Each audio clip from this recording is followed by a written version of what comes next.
आपको यकीन नहीं होगा, मैंने 6 अप्रैल के दिन जो इंपॉर्टेंट पॉइंट टू रिवाइज का पीडीएफ डाला था, उसमें से नीट 2025 में 32 पॉइंट्स के ऊपर क्वेश्चन आया है।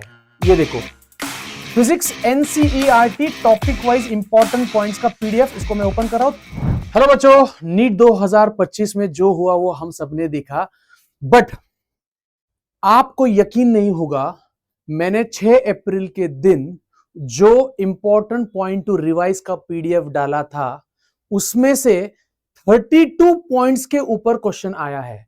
मतलब फिजिक्स में जितने भी चैप्टर्स है, उसमें जो जो इंपॉर्टेंट पॉइंट्स थे, उसका एक लिस्ट मैंने आपके ग्रुप में डाला है। और आप सब स्टूडेंट्स अपने ग्रुप चेक करो, 6 अप्रैल का पीडीएफ चेक करो। 6 अप्रैल का उड़ान टेस्ट सीरीज के ग्रुप में 6 अप्रैल को एक पीडीएफ आया था, और उस पीडीएफ को आप ही चेक करो।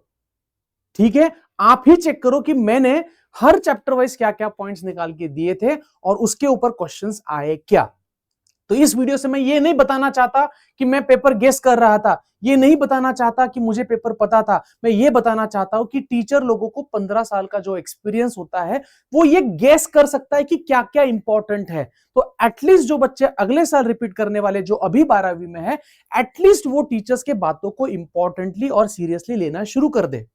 तो मैं आपको प्रूफ के साथ बताऊंगा कि एक टीचर सही कौन सा सवाल एग्जाम में आने वाला है वो बिल्कुल नहीं बता सकता, बट एटलीस्ट वो ये बता सकता है कि कौन से ऐसे पॉइंट्स होते हैं जिस पे बच्चों ने फोकस करना चाहिए। पूरे इंडिया में सारे टीचर बहुत दिल लगा के बच्चों को पढ़ाते हैं, बट मैं देखता हूं कि बच्चे उनको सीरियसली नहीं लेते। तो अगर आपको किसी टीचर पे श्रद्धा है, विश्वास है, तो भाई वो जब एग्जाम के 1-2 महीने जो चीजें बोलते ना, उस पर विश्वास करना सीखो। तो अभी हम क्या करते हैं, ये है मेरा व्हाट्सएप, यहां पर मैं कोई भी बैच खोल लेता हूं, जैसे फॉर एग्जांपल विश्वास बैच, कोई भी बैच, विश्वास 1 2 3 उड़ान बूस्टर, ठीक है। तो मैं यहां सर्च करता हूं, मान लो विश्वास, मैं दो तीन ग्रुप में आपको दिखा देता हूं। मान लो ये विश्वास बैच है, ठीक है। विश्वास मेरे बहुत सारी बैचेस है, कोई भी एक खोल दिया, फॉर एग्जाम्पल विश्वास 2 पेरेंट्स का खोल दिया, ठीक है। 6 अप्रैल को देखते, मैंने एक पीडीएफ डाला था 6 अप्रैल को, आप भी आपके ग्रुप में देख सकते हो। मैं जो बोल रहा हूं उस पर यकीन नहीं हो रहा होगा तो ठीक है। 6 अप्रैल 6 अप्रैल 6 अप्रैल 6 अप्रैल, हाँ ये देखो, physics NCERT topic wise important points का पीडीएफ, इसको मैं ओपन कर रहा हूं, 3 पेजेस का है, आप देख सकते हो।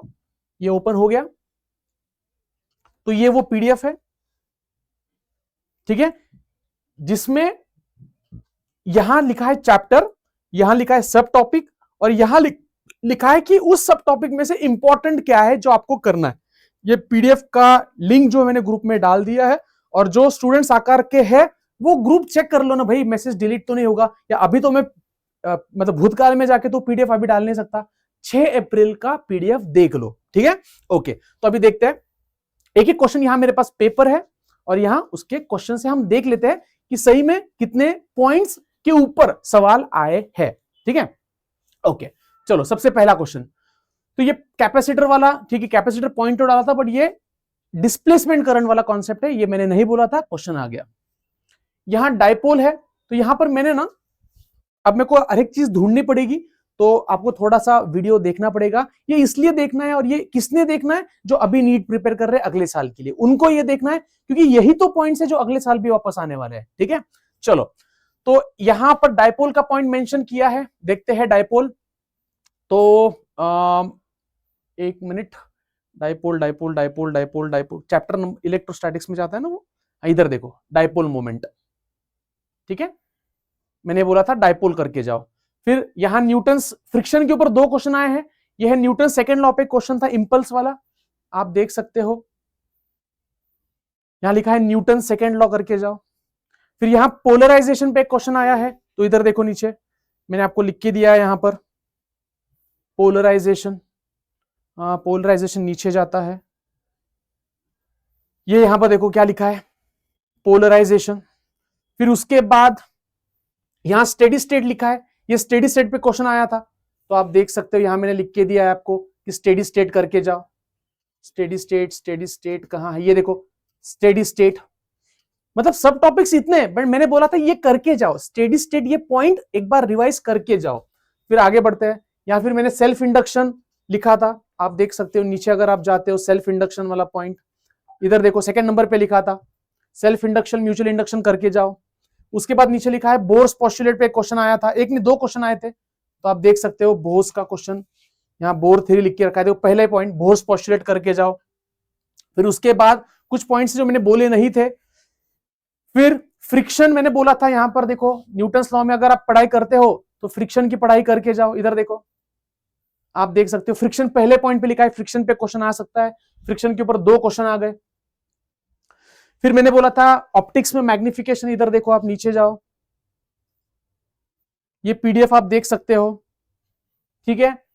फिर ये है मैग्निफिकेशन, लिख के दिया था, मैग्निफिकेशन के ऊपर क्वेश्चन आएगा, दो सवाल आए मैग्निफिकेशन के ऊपर। उसके बाद यहां दिया था ये क्वेश्चन है स्पेरिकल, मैंने बोला था वो जो इलेक्ट्रोस्टैटिक्स में स्पीयर वाले क्वेश्चंस होते हैं, मैंने क्लियर कट वर्ड डाला था, आप देख सकते हो क्लियर कट वर्ड मतलब पूरे चैप्टर में आपको दिखाता हूं मैं यहां पर पूरे चैप्टर में। इधर देखो इलेक्ट्रोस्टैटिक्स इतना बड़ा सेक्शन है, बट उसमें से मैंने आपको ये बोला था ये करके जाओ स्पीयर क्वेश्चंस, देखो इधर स्पीयर क्वेश्चंस मैंने बोला था करके जाओ, स्पीयर क्वेश्चंस पे एक और क्वेश्चन आ गया। फिर ये मैंने बोला नहीं था, फिर ये भी बोला नहीं था, हाँ de Broglie wavelength matter wave, आप देख सकते हो यहाँ पर मैटर वेव मैंने क्लियरली रख के रखा है, मैटर वेव देखो इधर मैटर वेव लिखा है, मैटर की वेव के ऊपर क्वेश्चन आ गया है। फिर उसके बाद ये क्या है, ग्राफ है फोटो इलेक्ट्रिक इफेक्ट का, इधर देखो फोटो इलेक्ट्रिक इफेक्ट ग्राफ करके जाओ मैंने बोला था, उसके ऊपर यहाँ क्वेश्चन आ गया। फिर उसके बाद ऑर्गन पाइप, या ऑर्गन पाइप के ऊपर एक क्वेश्चन है, आप देख सकते हो यहाँ organ pipe, organ pipe, organ pipe कहाँ गया, इधर देखो ये देखो साउंड ऑर्गन पाइप यहां लिख के रखा है, ऑर्गन पाइप करके जाओ, एक क्वेश्चन उसके ऊपर आया है।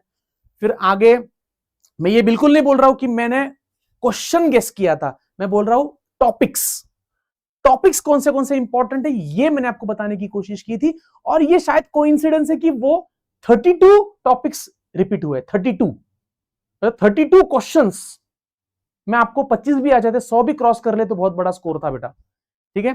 फिर ये देखो क्या लॉजिक गेट्स है, ये तो सबको पता था, ये मैं नहीं कोई भी बोल सकता था, ठीक है। पहला पॉइंट क्या लिखा है यहाँ पर, गेट्स लिखा है, जेनर लिखा है, गेट्स लिखा है, मैंने दो प्रेडिक्ट किए थे, गेट्स के ऊपर क्वेश्चन आ गया। फिर उसके बाद यहां देखो कॉन्वेक्स लेंस मैग्निफिकेशन, यहां लिखा है मैंने कॉन्वेक्स लेंस मैग्निफिकेशन, देखो लेंस और मैग्निफिकेशन लिखा है, क्वेश्चन आ गया उसके ऊपर।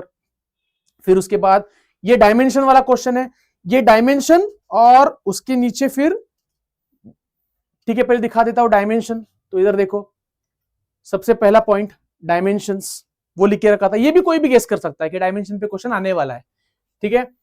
उसके बाद ये मैंने गेस नहीं किया था, ये परसेंटेज वाला क्वेश्चन, ये भी कोई भी गेस कर सकता है, ये आगे देखो परसेंटेज वाला क्वेश्चन, एरर वाला क्वेश्चन है ना। फिर उसके बाद यहां पर मैटर वेव मैंने गेस किया था, यहां क्वेश्चन आ गया है मैटर वेव वाला। यहां वो रेजिस्टेंस ऑफ वायर वाला कॉन्सेप्ट होता है ना, आप देख सकते हो मैंने वो क्लियर कट मेंशन किया है यहां पर, रेजिस्टेंस ऑफ वायर। आप बोलोगे सर कैसे मेंशन किया है, तो इधर देखो कहां गया कहां गया कहां गया, इधर देखो थ्योरी ऑफ कंडक्टर्स, इतना क्लियर लिखा, थ्योरी ऑफ कंडक्टर्स मतलब वो रो एल बाय ए वाला कॉन्सेप्ट, ठीक है।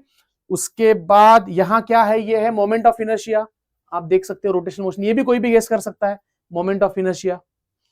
फिर उसके बाद यहां इलेक्ट्रोमैग्नेटिक वेव में डायरेक्शन वाला कॉन्सेप्ट, तो वो भी कोई भी गेस कर सकता है, मैंने भी गेस किया था वही आ गया, बच्चे आप भी गेस कर सकते हो। इधर देखो डायरेक्शन कहां लिखा, कहां लिखा है, कहां लिखा है डायरेक्शन, मतलब वो तो बहुत ही क्लियरली लिखा था मैंने, मतलब ये देखो डायरेक्शन एंड एनर्जी, इधर देखो इलेक्ट्रोमैग्नेटिक वेव्स, डायरेक्शन गेस किया था, डायरेक्शन के ऊपर यहां क्वेश्चन आ गया।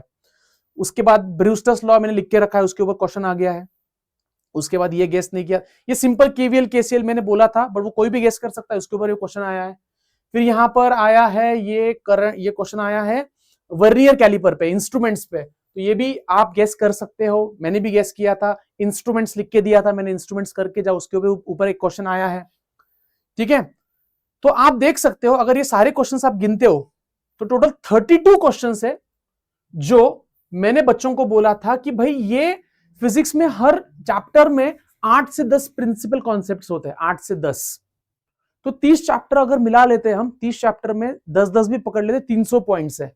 उस 300 पॉइंट्स में से कुछ 40-50 पॉइंट्स मैंने बोले थे कि वो करके ही जाने हैं, उसमें से 32 पॉइंट्स आ गए हैं। और मैं फिर से बोलता हूं, यही पीडीएफ आप अगले नीट के लिए भी करो, जो 50 बोले उसमें से जो 32 आए, तो मोस्ट लाइकली है कि अगले साल वही कॉन्सेप्ट, क्वेश्चन नहीं आएंगे, क्वेश्चन कोई बाप किसी का बाप गेस नहीं कर सकता है, बट कोई भी टीचर, आप फिजिक्स केमिस्ट्री बायोलॉजी मैथ्स किसी भी टीचर को बोल दो, वो टीचर जरूर ये गेस कर सकता है कि कौन से पॉइंट्स इंपॉर्टेंट होते हैं। मैं बिल्कुल नहीं कह रहा हूं, मैं बिल्कुल क्लेम नहीं कर रहा हूं कि मैंने पेपर गेस किया था, रॉन्ग। अगर कोई करता है तो वो बेवकूफ है, बट एटलीस्ट कोई भी टीचर और कोई भी अच्छा बच्चा ये जरूर गेस कर सकता है कि एग्जाम में क्या आएगा। अब सर आपको ये अंतर ज्ञान या फिर ये ज्ञान की प्राप्ति कैसे हुई, तो कोई बहुत बड़ा रॉकेट साइंस नहीं है, बस पिछले 10 साल के टॉपिक को देखना है, बस पिछले 10 साल के पेपर्स को देखना है, और आप भी बता सकते हो कौन से पॉइंट पे एग्जाम में क्वेश्चंस आते हैं।